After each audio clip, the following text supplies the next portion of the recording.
So when a lot of people start to teach their dog how to down, they really have a hard time getting off of the lure where they have food in their hand and they, bring the dog into a down.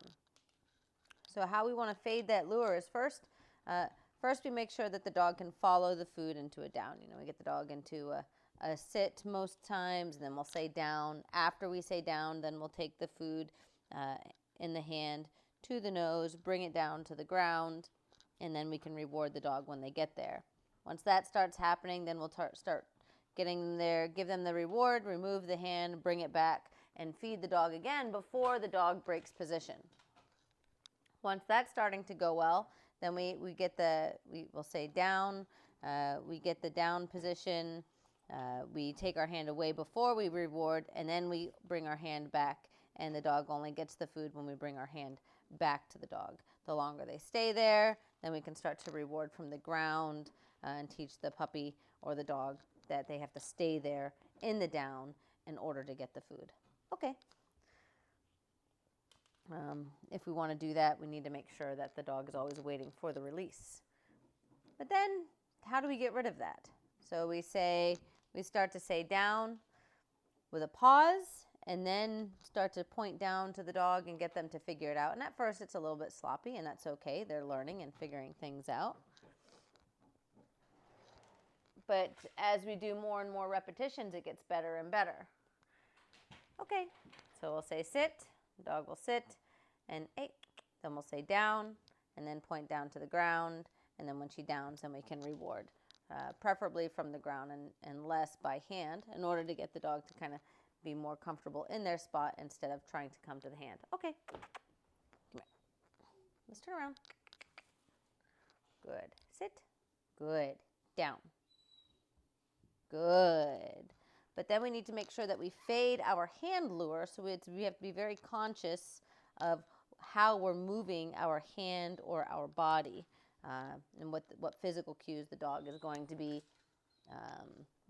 responding to. We want to get them to respond to just that verbal cue. Good. And that's tricky. I know I sure have a hard time with it. I start making my subtle movements and stuff like that, and I really got to pay attention that I'm not making those movements. Good girl. And then, of course, we reward the duration as long as she stays in the down. If she breaks the down, we'll say, no, no, and we'll use a little bit of a leash pop so she has a consequence, and then we'll bring her back to the down and start back with the cookies, reinforcing that duration again. But if we really want the dog to stay there until we release them, it's important that we use that verbal okay. I was getting ready to do it, but I rambled on for too long. Good girl. So we would say, okay, and then encourage the dog to break the position and come to the food. Down. Good girl. She's like, I'm on auto down right now. Okay. Good. Sit. Oh, good. Down. Okay. Sit. Good. Nope. Sit. Good. I'm going to use a little bit of leash help there and try to help keep her in the sit. Good. Okay. Down. Down.